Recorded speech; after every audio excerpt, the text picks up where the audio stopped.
በዚህ ፕሮግራም ሚዲያ የፈጠራትን ብርቱካንና እውነተኛዋ ብርቱካን ተመስገን ይገለጣሉ። የነዚህ ሁለት ማንነቶች መገለጥ የሕዝብን ጥያቄ የሚመልስ የጥፋትን ሴራ የሚያጋልጥ እውነታዎችንና ማስረጃዎችን ያቀርባል።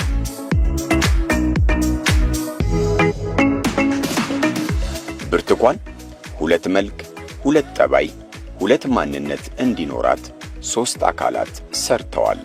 የመጀመሪያዋ ቤተሰብ የሰራት እውነተኛዋ ብርቱካን ነች። ከተከበሩ ከተወደዱ ከብርቱ ገበሬዎች እጅ የተሰራችው የዋሃ እስከ ትዳር በድንግልና የኖረችው እውነተኛዋ ብርቱካን ነች። ስለዚህኛው ማንነቷ ከሷ ጋር እህት ወንድሞቿ ይናገራሉ። ትዳር የሰራት ብርቱካን ደግሞ በድንግልና በትዳር የሆነች አብሮ አደጓን አግብታ ወልዳ የሳመች የቤት እመቤት ነች። ይህቺ ብርቱካን በባህል፣ በሃይማኖት፣ በማህበራዊ ሕይወት ከቤተሰብ ተሰርታ የባንክ ሰራተኛዋ አቶ ስማቸው ፍቅሩ ትዳሩ ሕይወቱ እንድትሆን የመረጣት ነች። ስለዚህ እውነተኛ ማንነቷ ባለትዳሮችም ዘመድ ወዳጅም ይናገራሉ። ድሮ የኳለ ቤተሰብም ያውቃል። ይህ እውነተኛው የብርቱካን እውነት ነው። ከተጋቡ ጀምሮ እሷም እዚሁ አብራ ነው የምትኖረው። ባህል ምንም እንደዚህ ምን ሲሆን ብዙ ጊዜ እንገናኛለን። ቤታቸው እንግዲህ ፉል ነው እስከማውቀው ድረስ የጎደለና ልመና የሚያስወጣ ነገር የለም። ቤት ውስጥ የጎደለባት ነገር የለም። ቤቷ ሙሉ ነው። ባለቤቷ ባንክ ነው የሚሰራው። እኛም ባለስራ ነው። ቤተሰቦቻችንም የደህና ቤተሰብ ዘር ነው። እናትና አባቴ በህይወት አሉ፣ አሁንም አሉ። ወልደውኛል፣ አሳድገውኛል። የዩቲዩብ የደም ነጋዴ ጽንፈኛ የዲያስፖራ አክቲቪስቶች የሐሳብ ሙግትና ሰላምን ጠልቶ ጫካ ጠመንጃ አዝሎ ከሚዞር የጥፋት ኃይል ጋር በኢቢኤስ ውስጥ የተሰገሰገ የጥፋት ኃይል በወረዳ አስተዳደር የመሸገ የጽንፈኛው ተላላኪና ራሷ ብርቱካን ተባብረው ሐሰተኛውን የብርቱካን ማንነት ፈጥረውታል። ይህ ከመጀመሪያዋ ማንነቷ የሚለየው በ3 ወር ተረግዞ የተወለደ በሴራ ትወና የዳበረ ፈጣሪዎቹ ዓላማና ግቡን የሚያውቁት ተደራሲው ሕዝብን ለቁጭት፣ ለሐዘን፣ ለቁጣ እንዲሁም ሁከት የሚጋብዝ በሴራ የተዘጋጀ አንድ ሐሰተኛ ፊልም ላይ የተገለጠ ማንነት ነው። ብርቱካን በእሁድን በኢቢኤስ ከተላለፈው የፈጠራ ፊልም በፊትና በኋላ እውነተኛው ማንነቷ የተገለጠ ነው። ከፕሮግራሙ መተላለፍ በፊት ከቤተሰብ እስከ ትዳር በኑሮዋ ተገልጣለች። ከፕሮግራሙ መተላለፍ በኋላ ደግሞ በመሪር ጸጸቷ ይህ ነገር ትክክለኛ አይደለም፣ ትክክለኛ ነገር አይደለም። እውነታው ምንድነው? ለትወና ብለው ወስደው ነው ይሄን ነገር ያሰሩ። ስለዚህ ሙሉ ነገሩ ትወና ነው የተሰራው እንጂ ሙሉ እናት አባት አለኝ፣ ወንድም አለኝ፣ አክስት አጎት አለኝ። ቤተሰቦቼ በእንደዚህ አይነት ሁኔታ ነው የሚኖሩት። እኔ ደግሞ ባለትዳር ነኝ፣ የልጅ እናት ነኝ። አግብቼ ተድሬ ተኩዬ የወለድኩት ልጅ ነው እንጂ በእገታ ምክንያት የወለድኩት ልጅ አይደለም። ስለዚህ እኔ ልብ ኬዝ ታማሚ ነኝ፣ አዎ ታማሚ ነኝ። ሌላ ነገር ግን የለም ብዬ እዚህ ጋር መዓዛ መሐመድ፣ ተስፋዬ ወልደ ስላሴና ሌሎች የዩቲዩብ የደም ነጋዴዎች በየዋህ ኢትዮጵያውያን ሴቶች ላይ የሚቆምሩትን የጭካኔ ቁማር ማንሳት ያስፈልጋል። ብርቱካን ለሴራ ድርሰታቸው የተዘጋጀች ተዋናይ ነች። ከትወናው በኋላ ትዳሯ፣ ሕይወቷ፣ ልጇ ጉዳያቸው አይደለም። አንድም በፌዝ ደውለው ተዘባብተውባታል። በሌላም በኩል ሕይወቷን ነጥቀው ቀጣይ ትርምስ ለመፍጠር ወደ ገዳይ ቡድናቸው ካልወሰድንሽ መንግሥት ይገድልሻል ብለው ያስፈራሯታል። ከብርቱካን ስልክ የተገኘውን ማስረጃ እንመልከተው። እህቲቱ እየሰማሽ ነው? እህቷ ሲሙን ተብረሽታይ እሺ ምትፈልጊያት ከሆነ እሺ ሰጣት። ሄሎ አቤት። አርቲስቷ አፈር ልብላ። እንዴት ነህ? ደህና ነሽ? እግዚአብሔር ይመስገን። ህዝቡን እኮ ያነጋገርሽ እኮ ነው። ግማሹ አንቺን ይደግፋል፣ ግማሹ ይሄ ነገር ውሸት ነው ይላል። ማርያምን አዎ ሙሉ አካል እያለኝ ያደራ እንደው ልመና ሰው ያሳዝንም።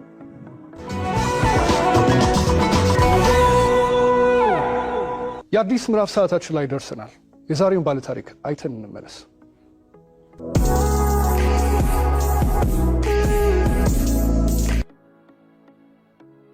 ህዝቡ እንደዚህ ተጎድታ ብሎ ውስጡ እያዘነ እያለቀሰ እኔ ሉላ አቅፋት ስታለቅስ ማለት ነው ለሉላ አልቅሻለሁ፣ ለልጅቷ ሳይሆን እውነት መስላት እንደዚያ በመሆኗ ለእሷ አዝኛለሁ።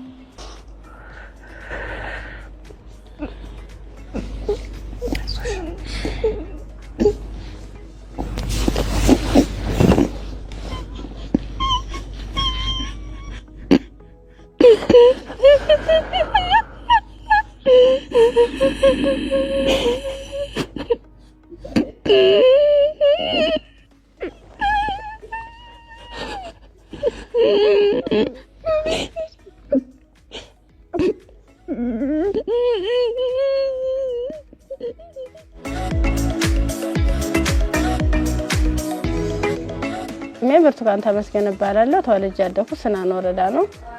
እኔን እንደወለዱ ነው አጋጣሚ አባቴም ወደ መንትን ያለ የተሰደደው። እናቴ በህይወት ያረፈችው በወሊድ ምክንያት ነው። ነፍሰ ጡር ነበረች በሰዓቱ የ40 ቀን ነው እንደዚያ በወለደች በ40 ቀኗ ነው ምናምን የሞተችው እና የሆነ እንደወለደች ደም ስለፈሰሳት ነው ተብሎ ነው ያረፈችው። እዚያው ሆስፒታል አልወጣችም ነበር እና በዛው ነው የቀረችው። ያው የመጀመሪያ ልጅ ነኝ ብዬሻለሁ። ከዚያ በኋላ እናቴ ስትሞት ምንድነው እኔ 3 አመት ከ15 ቀን ነበር ከተወለድኩኝ ማለት ነው። ከዚያ በኋላ ምንድነው የተደረገው አያቴ ጋር እንዳድግ ቆየው። ወላጆቻችን አሁን የሚኖሩት እዛው አካባቢያቸው ነው፣ ትውልድ ቀያቸው ነው የሚኖሩት። ሰረቀ ብርሃን ቀበሌ ልዩ ስሙ ጨየ ገሊላ በተባለ ቦታ ነው የሚኖሩት። ማለት እኔ የሁለተኛ ታላቋ ነኝ። እሷ ከቤታችን የ6ኛ ልጅ ነች ማለት ነው። ከሷ በታች አንድ የአይቲ ተማሪ አለች። እሷን የሚገልጽ አይደለም። ለምንድን ነው በምን ምክንያት ነው እንደዚህ ያደረገችው? እኔም ማውቀው ነገር እኔም እንደ ህዝቡ ነው ያየሁት ይማታል። እሱንም ተደውሎ እስቲ ግቢና ዩቲዩብ የተለቀቀው ይሄ ነገር እውነት ነው ወይ ስንባል እኛ ወላ ግራን የገባን እንደ ህዝብ ነው ያየነው። በቃ እያቆራረጥን ጨርሼው ላላየሁትም ነገር አግብተን ሰኞ ነው ማየት የጀመርኩት በስነ ስርዓት ራሱ። አባቷ አቶ ተመስገን ከበደ ይባላል። እናቷ ደግሞ ወይዘሮ ምንትዋብ ታመነ ትባላለች። እኔ ደግሞ አባቴ አቶ ሹመት በቀለ ይባላል። እናቴ ደግሞ መልካም ከበደ ትባላለች። ስለዚህ እናትና አባቶቻችን እኔም አሉ የሷም አሉ ማልሞቱም በህይወት አሉ። እናትና አባቴ በህይወት አሉ፣ አሁንም አሉ። ወልደውኛል፣ አሳድገውኛል። እውነታው ምንድነው ለትወና ብለው ወስደው ነው ይሄን ነገር ያሰሩ። ስለዚህ ሙሉ ነገሩ ትወና ነው የተሰራው እንጂ ሙሉ እናት አባት አለኝ፣ ወንድም አለኝ፣ አክስት አጎት አለኝ። ቤተሰቦቼ በእንደዚህ አይነት ሁኔታ ነው የሚኖሩት። እኔ ደግሞ ባለትዳር ነኝ፣ የልጅ እናት ነኝ። አግብቼ ተድሬ ተኩዬ የወለድኩት ልጅ ነው እንጂ በእገታ ምክንያት የወለድኩት ልጅ አይደለም። ስለዚህ እኔ ልብ ኬዝ ታማሚ ነኝ፣ አዎ ታማሚ ነኝ። ሌላ ነገር ግን የለም ብዬ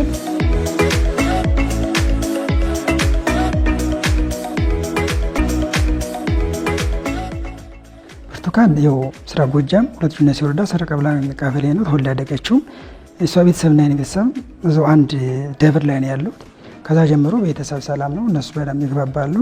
ከዛ በኋላ እሷ ከኔ በኋላ አንድ ወደ ኋላ ትሆናለች። እሷ ትምህርቷን እየተማረች ሞጣ የሚባል የተማረች ከ8 እስከ 12ኛ።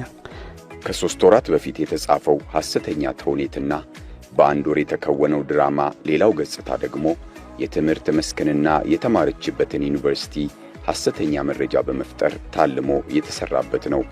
በኢቢኤስ ቴሌቪዥን የተሰገሰገው የጥፋት ኃይል አየር ላይ በዋለው የቴሌቪዥን ፕሮግራም የሐሰተኛ ድራማውን መነሻ መቼት ደምቢዶሎ ዩኒቨርሲቲ መሆኑን የተገለጸበት የተላለፈ ሲሆን ይኸውም ከዩቲዩብ ላይ ሲጫን ሆን ተብሎ እንዲቆረጥ ተደርጓል። ከዋናው የድራማ ቃለ መጠየቅ ላይ ያገኘነው መረጃ ብርቱካን በደምቢዶሎ ዩኒቨርሲቲ የፋርማሲ ተማሪ መሆኗን የገለጸችበት ይሁን እንጂ በወቅቱ ብርቱካን የ12ኛ ክፍል ተማሪ መሆኗን ማረጋገጥ ችለናል። ታገቱ ከተባሉ ተማሪዎች ውስጥ ስሟም አልተገኘም። 12ኛ ክፍል ስደርስ ውጤት ከመጣ በኋላ ወደ ዩኒቨርሲቲ ተመደብኩኝ። ዩኒቨርሲቲ ምድብ ስመደብ ሀረማያ ዩኒቨርሲቲ ነው የመጀመሪያ ምድቤ ነበር። ከመጣው በኋላ በኪና ላይ እንገናኛለን። የት እየሄድሽ ነው እላታለሁ። አይ ዩኒቨርሲቲ ደርሶኝ እየሄድኩ። የት ነው የደረሰሽ? ደምቢዶሎ ዩኒቨርሲቲ ስለኛለች። በላይነሽ ነው የምትባል በሰዓቱ። ከዚያ እና ታዲያ እኔ እኮ እንዲሆኑ በቃ እንዲሄድ አልፈለኩም፣ ምክንያቱም አባቴን አስታውስበታለሁ። እዚያ እንሂድ እንዴ? አይ መጀመሪያ ጠይቂያቸው። ሄርን ይዛኝ ሄደች። እሷ የባለ ሀብት ልጅ ስለነበረች ትራንስፖርት ስከፍልልኝ ያቺ 300 ብሩን በእጄ ይዣታለሁ። ሄርንና ሬጅስትራል ብሩን እንጠይቃለን። በዚህ ሁኔታ ነበረ። እንዴት ላድርግ ብዬ ሳናገራቸው ክፍተት ቦታ ካለ ችግር የለውም አለ። ከዛ በሰዓቱ አይ በቃ እንትን ማታስገቡ ማትመዘገቡ ከሆነ ልሄድ እዚያ እንዳያልፈኝ ሄጀም ማርፍበት ሄጀም የሚያስተምሩኝ ነገር አይደለም፣ ሰው ቤት ነው የምኖረው ምናምን ስላቸው ምንም ችግር የለውም። ከዛ እንደውም አጋጣሚ በናቹራል አለ ሶሻል ተማሪ ኮን ሺጃለኝ። አይ ናቹራል ለኝ አልኩትና ዶክመንት የሰጥቼ እዚያው ተመዘገብኩኝ። ፍሬሽማን ኮርሶችን እነሱን ከወሰድን በኋላ ፈተናውን ከተፈተነ በኋላ ዲፓርትመንት ምረጡ ተባለ። ዲፓርትመንት መረጥ። በፋርማሲ ግስገባ በቃ እነሱ ራሱን ማበረታታት ጀመሩ። ከዛ ተማረች። ከ12ኛ ክፍል ጥሩ ውጤት አመጣ። ወደ ዩኒቨርሲቲ ወደ ሀረማያ ዩኒቨርሲቲ ተላከች። ሀረማያ ዩኒቨርሲቲ ትንሽ ከኛ ከጎጃም ተነስቶ ሀረማያ ዩኒቨርሲቲ ለመድረስ ትንሽ ራቅ ስለሚል ሐዋሳ እንድትማር አረጉ ዘመዶቿ። ሐዋሳ ዘመድ እህትም ስላለቻት ርቀቱም ስለሚያስቸግር ሐዋሳ ሄደችና ትምህርቷን መማር ጀመረች። አካውንቲንግ ኤንድ ፋይናንስ ሐዋሳ ነበር መኖሪያ ያኔ ማለት ነው። እኔ ነኝ ሐዋሳ ዩኒቨርሲቲ ለምኜ የማታ እንድትማር ቅዳሜና እሑድ ማለት ነው። ቅዳሜና እሑድ እንድትማር አድርጌ በ2013 የአካውንቲንግ ተማሪ ነበረች ሐዋሳ ዩኒቨርሲቲ ማለት ነው። ዩኒቨርሲቲ ቢሆን የሄደችው ደምቢዶሎ አልነበረም። ከመጋባታቸው በፊት ሐዋሳ ዩኒቨርሲቲ ተማሪ ነበረች። ከተጋቡ በኋላ ወለዱ። ልጁ ይደግና ልጅ ማሳደግም ስራ ነው፣ ከዚያ በኋላ ትማሪያለሽ በሚል ልጅ እያሳደገች እሷ ቤት እንደምትል ነው የምናውቀው። እሱም ባንክ ነው የሚሰራው። ያው በጠዋት ወጥቶ ማታ ነው የሚገባው። ይሄ ነገር እንግዲህ እሱ ስራ ከወጣ በኋላ እየወጣችሁ ምን ሰዓት ታርገው መቼ ይፈጠር የምናውቀው ነገር የለም። እኛም እንደ ህዝብ ሰማ ነው። 2012 ነው የተፈተንኩ። 2013 ገባውኝ። 2013 ገባው። 2013 እና 14 ነው የቆየውኝ። ፍሬሽማንን ኮርስ ተወሰድኩ በኋላ አካውንቲንግ የተመዘገብኩኝ አካውንቲንግ ነው። በአካውንቲንግ እና ፋይናንስ ነው የተመዘገብኩኝ። በዚያ ልክ መጀመሪያ አሰልፈውን ስለነበረ ሶስቶቹ አራቶቹ ተሄዱ በኋላ እኔ አምስተኛ ላይ ነበርኩ። በአምስተኛው ሰዓት ላይ ምንድነው ታኛለኝ ታኛው ከተኛው በኋላ እየተካኩ ነበር ሲደፍሩ የነበሩ ማለት ነው። ከዛ እየተካኩ እየደፈሩ ከደረጉ በኋላ ምንድነው እንትን ራሴን ስስት ትች ምን አይነት የተጫምለቀናት ምን አምስታችን ስለተንጠለጠልንባት ነው እንዴ አሁን እንትን ደፈርናት ማለት ነው። ምን አደረኩ ሲጀመር ስሜቴን ሳልወጣ የፈለኩትን ሳላደርግ ሲል ከዛ አይ እንደዚያ ከሆነማ በዚህ ነው ስሜታችን የሚኖር ይልና እንደዚህ ያደርጋ ይሆን እንደ ስድስት አይነት ነገር እንደ ስድስት ይሆናል እንደ ፌሮ እንዲህ ነው ቀጥታ እንደዚህ ሲወጉ የነበረ ማለት ነው። ጥቅጥቅ ካደረጉት በኋላ ስዳስ ሰው ራሱ ቁስሉ ይታወቀኝ ነበር። እንዴት አይነት ነገር ነው? በጣም ግራ የሚያጋባኝ በጣም ስህተት የሆነ ነው። ፎልስ ኢንፎርሜሽን የሆነ ነው በጣም። አሁን እንኳ ደምቢዶሎ የተባለ የዛሬ 5 ዓመት በፊት ነው። 5 ዓመት 6 ዓመት ነው። ልጁ ደግሞ ተደፍራ እንደወለደች 1 ዓመት ከ6 ወር ጫካ እንደቆየች ተደፍራ እንደወለደችው ነው። ልጁ ግን ስንት ዓመቱ ነው? 2 ዓመቱ ነው። ስለዚህ የዛሬ 6 ዓመት 5 ዓመት ትደፈር ነው። የዛን ልጁ ስንት ዓመት የሆነው ነበረ? 5 ዓመት እና ከ4 ዓመት በላይ የሆነው ነበረ። ግን ልጁ ስንት ዓመት ነው? ገና 2 ዓመት ነው። እና ተደፍራ ታግታ ደምቢዶሎ የሚለው በጣም ውሸት ነው። አታውቀውም። ደምቢዶሎ ቤት እንደሆነ ራሱ ዩኒቨርሲቲ ቤት እንደሆነም አታውቀውም። ስሙንም ላታውቀው ትችላለች። የዛ ደገና ነበረ። ስለዚህ ይህ በጣም የተሳሳተ ነው። 2014 ተጋባን። 2014 15 16 17 ኦልሞስት እንግዲህ ወደ 4 ዓመት እየመጣ ነው። አብረን ነው የምንኖረው። ከተጋባን በኋላ እሷ ሜዳ አታውቅም፣ እኔ ሜጅ አላውቅም። አብረን ነው የምንኖረው። ምንም ነገር በማላችን ነገር የለ። ከእህቴ ጋር ነው ቀላቅሎኝ የተመለሰው ሐዋሳ ማለት ነው። ከሐዋሳ ውጭ ከደብረ ማርቆስ ከሞጣ ከምናምን ውጭ ማቀው ነገር የለም። ማህፀዴን የጨቀጨቁ ከአንገት በላይ ደግሞ እንትን በምንድን ነው ጭንቅላቴ ነው ሁለቴ ሲመታኝ ይሄኛው ተከፈተ ጭንቅላቴ ማለት ነው። ከዛ የሆነ ሚንትን የሚልም ነገር አለ ቢላ ማለት ነው በሱ ይፈቀፍቀዋል ጻጉሬን ማለት ነው። ሲፈቀፍቅ እየደማ ነበረ። በዚህ ይተለትላሉ እንደምላጭ አይነት ነገር ይዘዋል። ሁሉ ትልትል ነው ቀይ ነበርኩኝ። ይሄን ማህፀኔ ከተጨቀጨቀ በኋላ ምንም አላስታውስ ተጣል ምን ሆነ ግን ምንድነው በስድስተኛ ቀና ብዬን ተሰል ምንም ነገር የለም። ከጎኔም ረሳለ ከጎኔም ልጅ ተርትላለች። በቃ ከሷ የተሻልኩ ስለሆነ የለበስኩትን አረቄ ልብስ ሙሉ ጫርጌ አውልቄ እንትን አሰርኩት ተንትኑ ጋር አጣብቄ አስሬ በፍጹም የሚታይ ጠባሳ ምንም አይነት ጠባሳ የለም። ምክንያቱም ሚስቴ ናት፣ አብረን ነው የምንኖረው። አብረን 2014 ተጋባን፣ አሁን 2017 ነው። ኦልሞስት 3 ዓመት ሆኖናል። ከ3 ዓመት በላይ ሆኖናል። እንግዲህ ፊልሙ የተሰራ መች ነው እንግዲህ መቼውን አይታወቅም። ከኔ ጋር እየኖረች እንዴት አይነት ፊልም ነው የሚሰራ? እንዴት አይነት ተደፈረች ነው የሚሰራ? እንዴት አይነት ለ6 ተደፈረች ታገተች ነው? ይህ በጣም ግራ ነው የሚያጋባ። ለትወና ብለው ሲያቀርቡ ትክክለኛ የተናገሩት ምን ነው? ትወና አንድ ነገር ሲሰራ የተሰራውን ስራ ልክ አስመስለህ የምትገልጸው ነው እንጂ ሆኖ በተግባር እንዲህ ተደርጊያለሁ እንዲህ ተጨጭቂያለሁ እያሉ ብልትን እያሳዩ ጭንቅላትን እየዳሰሱ የተከፍሎ የተፈልጦ የተባለ አይደለም። እኔ ሙሉ ጤነኛ ነኝ። ዊዛውት ከልቤ ውጭ ሙሉ ነገር ጤነኛ ነኝ፣ እግዚአብሔር ይመስገን። ባለሙያ የሆነ አካል ማየት ይችላል። ልክ በራሳቸው መኪና ነው ወስደውኝ አምጥተው እዚህ ጣሉኝ፣ አዲስ አበባ ማለት ነው። እዚያ ቁጭ ብዬ እየለመንኩኝ ታገኘኛለችና እዚያ ራሴን ሁሉ ሳትኩኝ። ቡና ባንክ ነው የምሰራ፣ ኮልፌ አጠና ተራ ቅርንጫፍ የደንበኞች አገልግሎት መኮንን 3 የሚባል ፖዚሽን ነው ያለው። እንደዛ ምንም ማገለግል ባንኩ አሪፍ ይከፍለኛል። ለኔ የሚያንሰኝ አይደለም። ለቤተሰብ ማስተዳደር በሱ ነው። ስለዚህ የኢኮኖሚ ችግር እንደሌለ ሁሉም ያውቋል። ተከራይተን የምኖርበት ያውቋል። ደረጃ እንደምንኖር ችግር እንደሌለብን ያውቋል። ምንም አይነት ነገር ሌላ እርዳታ እንደምንጠይቅ ማንም ያውቋል። እንደማንጠይቅ በራሳችን በእኔ ደሞዝ እንደምንተዳደር እሷንም በእኔ ደሞዝ እንደማሳከም ሁሉም ነገር ያውቃል። ቪዲዮ ላይ ያየሁትና እዚህ ጋር ያለው ነገር ይለያያል። ምክንያቱም ቤት ውስጥ ሙሉ ቤቷ እንደሆነ ነው የማውቀው። እንደ ማንኛውም ሴት ጋግራ ነው የምትበላው፣ እሱ ሰርቶ እንደሚገባ ነው። እኛ ደግሞ ሚዲያ ላይ ሳይ በጣም ነው የደነገጥኩት። ለምን? ምክንያቱም እንደዚህ አደባባይ የሚያስወጣና እንደዚህ የሚያስብል ነገር ምንም ታሪክ እንዳላት አላውቅም። ልጁንም አውቀዋለሁ። ሁለተኛ ደግሞ ቶሎ እንትኔ ላይ መጣብኝ። ምንድነው የለበሰችው ቢጃማ አጋጣሚ ታጥቦ ተሰጥቶ ገመድ ላይ ቸው ነበር። ከተጋቡ ጀምሮ እሷም እዚሁ አብራ ነው የምትኖረው። ባህል ምንም እንደዚህ ምን ሲሆን ብዙ ጊዜ እንገናኛለን። ቤታቸው እንግዲህ ፉል ነው እስከማውቀው ድረስ የጎደለና ልመና የሚያስወጣ ነገር የለም። ቤት ውስጥ የጎደለባት ነገር የለም። ቤቷ ሙሉ ነው። ባለቤቷ ባንክ ነው የሚሰራው። እኛም ባለስራ ነው። ቤተሰቦቻችንም የደህና ቤተሰብ ዘር ነው። ወሎባት እዚህ ድረስ የምትደርስ ደረጃ ልጅ አይደለች። አሁንም ሚዲያው የሚያወጣው ነው ተቸግራ መንገድ ላይ የሚያወጣ ነገር አላጋጠማት። በጤናው እየታመመች ነው፣ እየታከመች ነው። የልብ ኬዝ አለባት። ጴጥሮስ አሁንም ክትትል አላት።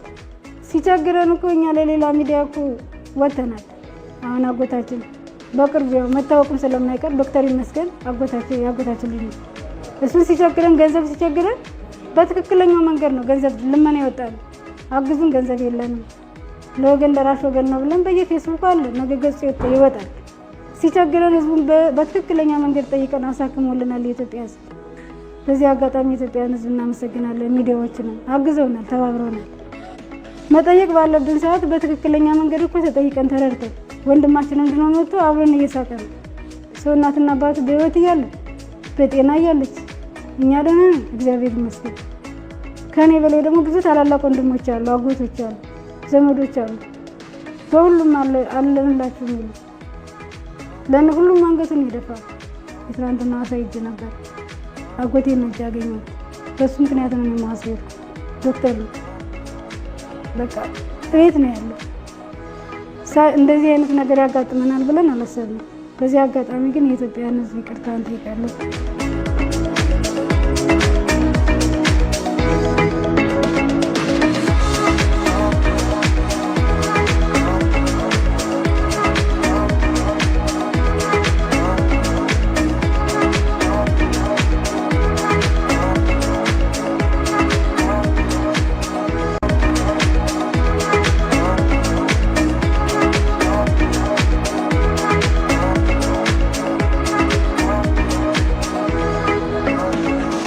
ሐዋሳ ዩኒቨርሲቲ እየተማረች እያለች 2014 ላይ ህዳር ወር ላይ ህዳር 5 ትዳራችንን ክፍለ ሀገር እናትና አባቶቻችን ባሉበት ከዚህ አብረን ሄድን። እሷ ከሐዋሳ መጣች። ከዚህ አብረን ሄድና ክፍለ ሀገር ላይ እናትና አባቶቻችን ባሉበት በሀገራችን ባህል ወግ መሰረት እዛ ታድረን እዛ ተጋብተን የተወሰነ እዛ ቆይተን ተመልሰን ድጋሚ መጣን ወደ አዲስ አበባና አዲስ አበባ ስንመጣ ቤት ተከራይተን መኖር ጀመር። ይህ ነው የተጋባንበት ሁኔታ ይህን ይመስላል። ተዋወቃቸውም የተጋቡትም በገጠር በባህላዊ መንገድ ነው። ግን ወደ በፍነት እንትን አላቸው የትዳር ሰርቲፊኬት ዘሰርግ ምናምን ነበረ። ስቱዲያቸው አዲስ አበባ ነበረ። ከዚያ ቤተሰብ ሄዶ እዛው ተደረገሰላቸው ተጋብተው ነው የመጡት። የእናት አባቶቻችን የዘመዶቻችን የጎረቤት የሁሉም ፎቶ ከኛ ጋር ከእሷ ጋር የተነሳ ፎቶ አለ፣ አንደኛ ማስረጃ። ከዛ ሲቀጥል ደግሞ የጋብቻ ሰርቲፊኬት አለ፣ የምስክር ወረቀት እነሷ በስነ ስርዓት ተጋብተን ባልና ሚስት መሆናችንን የሚገልጽ ዶክመንት እንዳለን። ሁለተኛ ሲቀጥል የልጃችን የልደት ካርድ አለው፣ የኔና የሷ እንደሆነ የልደት ካርድ አለ። ስለዚህ የሰርጋችንን ፎቶ አለ፣ ሶፍት ኮፒ የሰርጋችን ፎቶ አለ፣ የቤተሰብ ፎቶ አለ፣ የተጋባንበት ነገር አለ፣ በቂ ማስረጃ አለ። 2014 ህዳር ላይ ቤተሰብ ጋር ሄደው ነው የተጋቡት። እዛ ተጋቡ። ከዛ ወደ አዲስ አበባ ተመለሱ፣ መኖር ጀመሩ።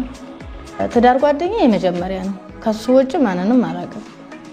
ብዙ ወሬዎችን ባወራም ግን የኔ ነው ብዬ ያስኩትኝ ከሱ ውጭ ምንም የማውቀው ነገር የለም። የመጀመሪያው ነኝ። ልጃገረድ ነበርኩ። ነፍሰ ጡር ሆኜ ነው ጋብቻ የተፈጸመው። ምክንያቱም እኛ ከአቀራረባችን አይተነሳ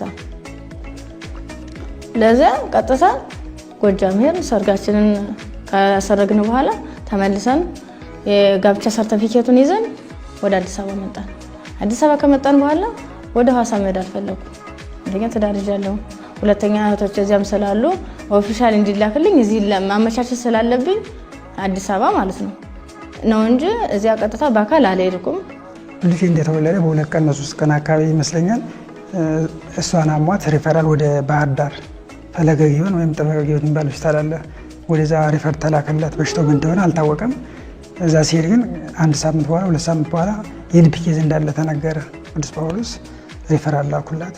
ከቅዱስ ጳውሎስ ተከታተለ ቆይታ ደግሞ ጴጥሮስ ስፔሻሊቲ ሰርጀሪ ተሰራላት ልቧ። ስለዚህ ከዛኛው መረጃ ልብ ኬዝ እንዳለባት እሱ ትክክል ነው፣ ሌላው ትክክል አይደለም። የልብ ታካሚ ናት። እኔንም ማስተረዳት እኔንም ማግዛት ከምናውን ከበር ማድረግላት እኔ ነኝ። አብረው እየኖሩ ልጃቸውን እያሳደጉ እሷ ከወሊድ በኋላ ልብ ኬዝ ተፈጠረ። እሱ እያሳከማት ክትትላላት። ሁሉን ነገር የሚያደርግ እሱ ነው። የመድኃኒት ሁሉን ነገር የሚሸፍን የሚያሳክማት እሱ ነው።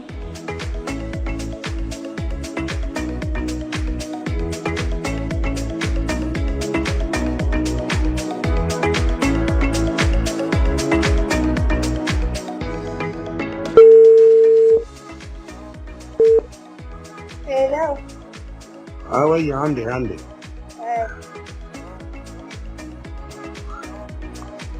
ብሩክ አቤት። ይኸውልሽ እንግዲህ ከአንድ ሰዓት በላይ ቀጥቅጬ ኦልሞስት 2 ሰዓት ሆኖ ስልክ አሁን ነቃሽ እንቅልፏ። እንዴት ነሽ? ሰላም ነው? መድኃኒት ውጭ ስለነበረ አሲናሙ በዛ ረጅም ሳተኛው ሶሪ። እንዴት ነሽ? እግዚአብሔር ይመስገን። ይቅርታ የኔ እናት። ጤናሽ እንዴት ነሽ? ደህና ነኝ እግዚአብሔር ይመስገን። ያው እናትና አባት አለ፣ ወንድም አለኝ፣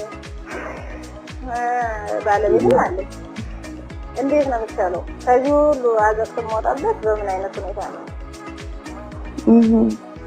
አሁን እንዴት ነው ከባለቤት ጋር እንዴት ነው ሰላም የምናገኘው? እንዴት ነው መተማመን የሚኖረን?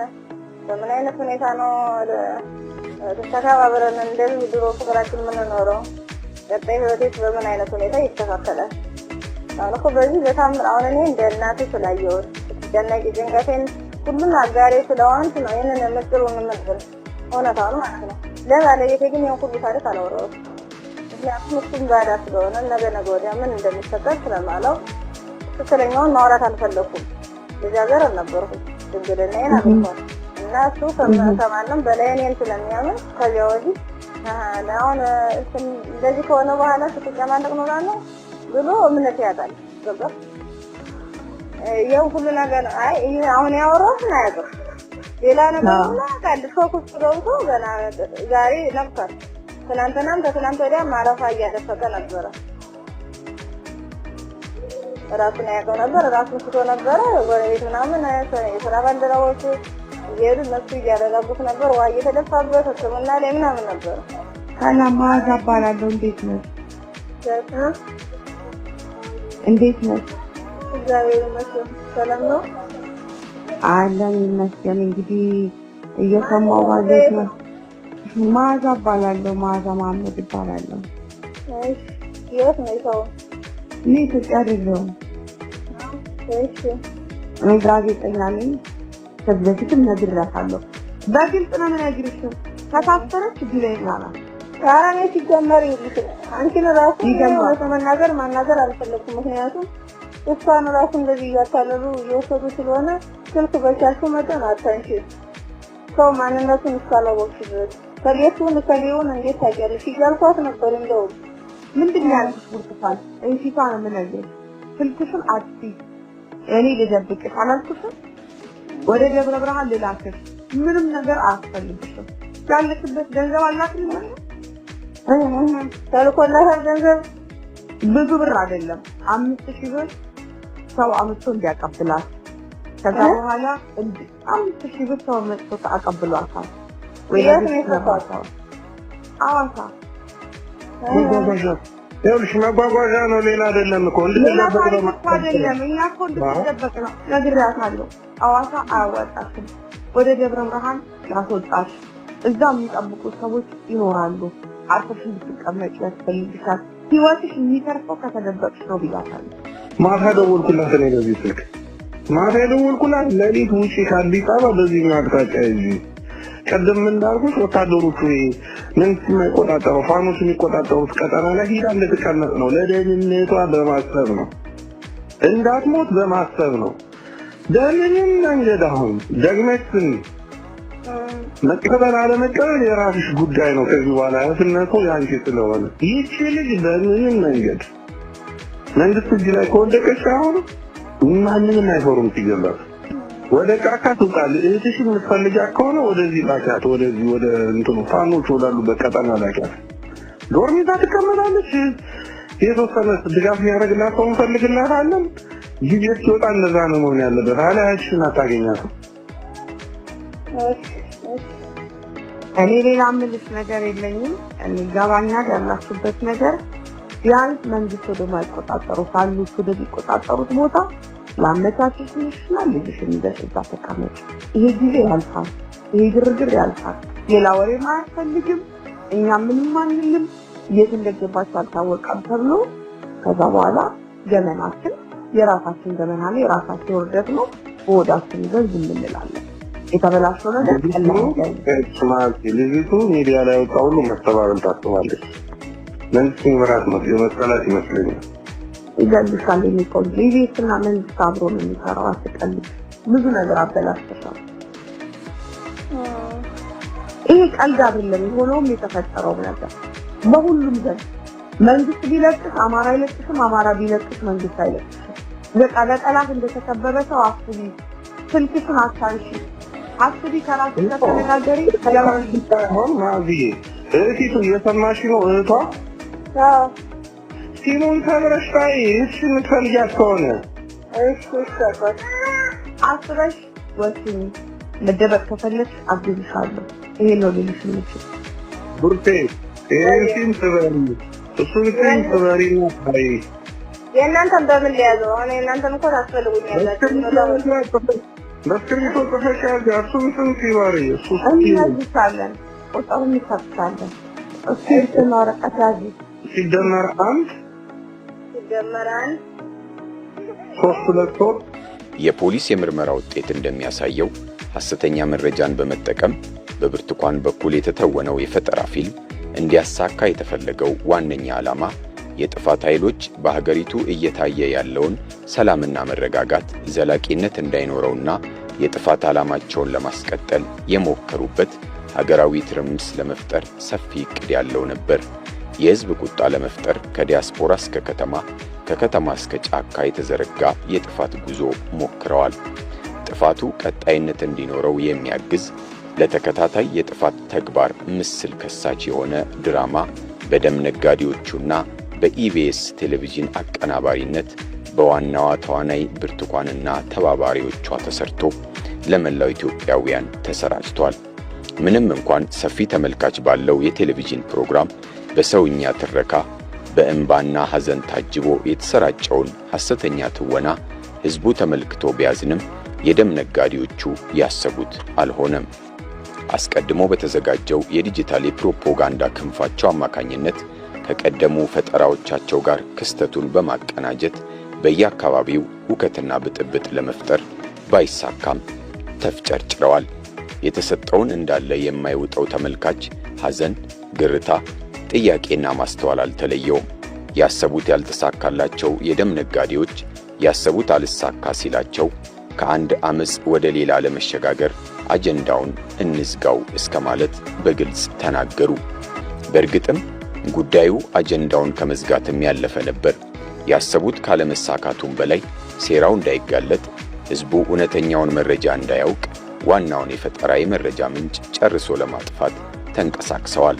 ለዚህም መረጃውን እስከ መጨረሻው ለማጥፋትና ቀጣይነት ያለው አጀንዳ ለመፍጠር የፈጠራ ተዋናያቸውን ብርቱካንን ለመግደል ሙከራ አድርገዋል።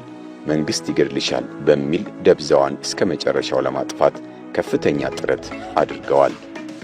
ይገድልሻል የሚቆጥ እህቲቱ እየሰማሽ ነው? እህቷ ሲሙን ተብረሽ ታይ እሺ የምትፈልጊያት ከሆነ እሺ ይሰጣል። መንግስት ቢለቅስ አማራ አይለቅስም፣ አማራ ቢለቅስ መንግስት አይለቅስም። ብጥብጥና ውከት ለመፍጠር የሚያስችለው በአዲስ አበባ ከተማ አስተዳደር በአዲስ ከተማ ክፍለ ከተማ ወረዳ 14 በዋናነት በልጅ አዲስ አጥናፉ፣ ዋለልኝ አለማየሁ፣ መታገስ ዓለሜና ሌሎች ተጠንስሶ ለትወናው ፍቃደኛ ሰው ተፈለገ። ብርቱካን ተመስገን ተገኘች። ሐሳቡ ተነገራት። ፍቃደኛ ሆነች። ከሴረኞች ጋር ተባበረች። ሂደቱን የደም ነጋዴዎቹ እነ መዓዛ መሐመድ ከነልጅ አዲስ ጋር እየተገናኙ ይመሩታል። ለፈጠራ ሐሳብ ጠንሳሾቹ ኢቢኤስ ዋነኛ ምርጫ ሆኖ ተገኘ። በዚያ ዋናው የታሪኩ ጸሐፊና አቀናባሪ ታሪኩ ኃይሉ ድርሰቱን ከመጻፍ ባሻገር የሥራ ባልደረቦቹ የሆኑትን የኢቢኤስ ሠራተኞች ህሊና ታረቀኝ፣ ግርማ ተፈራ፣ ቶማስ ደመቀ፣ ሄኖክ አባተ፣ ሀብታሙ አለማየሁና ሌሎችን ሠራተኞች በማስተባበር ሙያዊ ግዴታውን ለጥፋት በመጠቀም ሴራውን መርቶታል። የሚዲያ ባለሙያዎቹ እውነትን የማጥራት ሙያዊ ዲሲፕሊንን ወደ ጎን ትተው ወላጅ እያላት ወላጅ አልባ፣ ትዳር እያላት ትዳር አልባ፣ በክቡር ጋብቻ የተወለደን ልጅ ባስገድዶ መደፈር የሕዝብን ስሜት በሚኮረኩር የጭካኔ ተግባር የተፈጸመ በማስመሰል የኢኮኖሚ ችግር የሌለባትን የቤት ሠራተኛ ለማኝና የጎዳና ተዳዳሪ በማድረግ ሐሰተኛውን ፈጠራ አዘጋጅተዋል። ይህ ለማመን የሚከብዱ የማህፀን መጨቅጨቅ፣ እግርና አንገት የመቁረጥ፣ ጭንቅላት የመክፈት፣ በደርዘን ወንዶች የመደፈር ብሔር ተኮር የሐሰት ፈጠራ ድርሰት በማዘጋጀት ሁከትና ብጥብጥ በመፍጠር ሙያቸውንና ሚዲያውን አልመው ወንጀል ሰርተዋል። አጠቃላይ ይህንን ሴራ ለመከወን 3 ወራት ያህል ተዘጋጅተዋል። ከ3 ወራት ዝግጅትና ስክሪፕት ጥናት በኋላ ዋናዋ የፈጠራ ድርሰቱ ተዋናይ ብርቱካን ከካሜራ ፊት ቀረበች። በቀረጻ ወቅት የሚያጋጥማት መደነቃቀፍም ቢሆን ብዙ አሳሳቢ አልነበረም። የኢቢኤስ ጋዜጠኞቹ ታሪኩና ህሊና ከካሜራ ጀርባ ድርሰቱን ያስተካክሉላት ነበር። እንዴት ታደርግልኛለሽ መሰለሽ? ደፈሩ ቃሏ ራሷ ማለት ነው ያደረጉን ከሚል የተሻለ ደፈሩ ብለሽ ብትገልጽልኝ ጥሩ ሁለት ስለዛ ምን እንደነበር አሁን በቀላሉ ተከተል ነገር ግን እንደዚህ አምስተኛ ላይ ተደፈርኩ ያልሽ ጭንቃለ ወደ ቃለ መጠይቅ የተቀየረው የፈጠራ ስክሪፕት በተጨማሪ ድራማ እንዲዳብር ጉራራ ጫካ ተመረጠ። ለዚህም ተጨማሪ ሐሰተኛ ተዋናዮች እያንዳንዳቸው በ800 ብር ተቀጠሩ። አጋችና ደፋሪ የሆኑ ደፋሪ ሐሳዊ ተዋናዮች ሆነው በኢቢኤስ ካሜራ ተቀረጹ። ይህ የሴቶችን ስብዕና በሚያረክስ አግባብ የተቀናበረው ሐሰተኛ ድራማ መሬት ላይ እየከሰረ ላለው አንድነት ላሉት የዘመቻ ፕሮፓጋንዳ መሸፈኛ እንዲሆን ያሰቡት ያልተሳካ ቅዠት ነበር። በእርግጥም ጽንፈኛ ኃይሉ በአማራ ክልል ተንቀሳቅሶ በነበረባቸው አካባቢዎች ሕፃናትን ሳይቀር በየጫካው አስገድዶ ሲደፍር የቆየበትን ወንጀል በመሸፈን ራሱን ጻድቅ በማድረግና ሌላውን ደግሞ ጭራቅ አድርጎ የማቅረብ ሴራው የተጋለጠበት ነው። ሴራውን በጭካኔ ለመፈጸም ለማስፋትና የሕዝብ ቁጣ ለመቀስቀስ ሀገር ለማፍረስ የተወጠነ የጥፋት ድግስ እንደሆነ ተረጋግጧል። የብርቱካን እውነት መገለጥ ከሁሉም በላይ የሕዝቡ ባስተውሎት እውነታውን መጠየቁ የጥፋት ኃይሉን አጀንዳውን እንዝጋው እስከ ማለት ሲያደርሰው፣ በሌላም በኩል ብርቱካንን ወደ ገዳይ ቡድናቸው ይዘንሽ እንጥፋ እስከ ማለት አድርሷቸዋል። አንድ ሰው አይደለም የቀበረው፣ እኔን አይደለም የገደለኝ፣ የኔን ህይወት አይደለም ያበላሽ፣ የኔን ትዳር አይደለም ያወጣበት፣ የኔ እናት ብቻ አይደለም የሞተች፣ የኔ እናት፣ የኔ አባት፣ የኔ ቤተሰብ አይደለም ያለቀ፣ ሙሉ አገሪቱ አገር ውስጥም ያለ አገር ውጭም ያለ ሙሉ ነው የተቀበረ። የተሳሳተ መረጃ ሆኖ ከልቤ ነው ያዘንኩት። በቤተሰቡ ስም ሁሉም አንገቱን የደፈው እኛ ብቻ አይደለም አገሩ በሙሉ። ምክንያቱም እኛ ቤተሰቦችን ሳይማሩ ያስተምሩናል። ርቀት መንገድ ነው ስንቅ ተሸክመው ማለት ምን ለማለት ብቻ ቃላት የለኝም ከምናገረው በላይ ማለት ነው። እኔ ማለት እኔ አሁን እንደኔ ማለት ነው እኔ የምኖረው ለቤተሰብ ክብር ተከብሮ የሚኖር እናት አባትም ሞቷል ማለት እኔ ከባድ። በዛ ላይ ይሄ ልጅ ነገ ከነገ ወዲያ ታሪኩ ይቆያል። አባት እያለው እንዲህ አይነት ታሪክ ለልጅ መቀመጥ አልነበረበት። ብቻ ግን ይሄ ነገር እኔ አሁንም ህዝቡ እንዲያውቀው እንዲረጋጋ ሙሉ ታሪኩ ውሸት እንደሆነ ልጁን የሚያሳድግ አባት እንዳለው ልጁ ባንክ ነው የሚሰራው፣ ምንም አይቸግራቸውም። ሁሉን ነገር አሟልቶ አስፔዛ እንኳን እስከ ቤት ድረስ እየመጣለት ነው የምትኖረው። ስለዚህ ያው የልጁን ነገር ይሄን ነገር ሲሰማ ምን ማለት እንዳለበት እንግዲህ አባቱ ራሱ ጥያቄ ውስጥ ነው። ማስተላለፈው መልእክት እንግዲህ መደጋገም ባይሆን ትክክለኛ መረጃ እንዳልሆነ፣ ፎልስ ኢንፎርሜሽን እንደሆነ፣ ልጅቷ እናትና አባት እንዳሏት፣ እንዳልታገተች፣ ተደፍራ እንዳልወለደች፣ ልጁ የኔ እንደሆነ ሁሉ ሙሉ ዶክመንት የኔ እንደሆነ ልጁ እንዳለን የተጋባንበት ሰነዶችም የልጃችንም ዶክመንት ሰነድ እኛ ጋር በእጃችን እንደሚገኝ እና ህዝቡ ላይ የተሰራጨው ነገር የፖለቲካል ኢሹ ስለሆነ ህዝብን ከህዝብ ሀገርን ከሀገር ሀገር ማለት እንግዲህ ሁሉም ያውቃት ናት። ሀገር ከሌለ መኖር አንችልም። ስለዚህ ሀገርና ሀገር ይሄ ፖለቲካል ኢሹ ስለሆነ ይሄኛውን ለማራገብ ትክክለኛውን ኢንፎርሜሽን እንዲሰራጭ ነው የምፈልገው።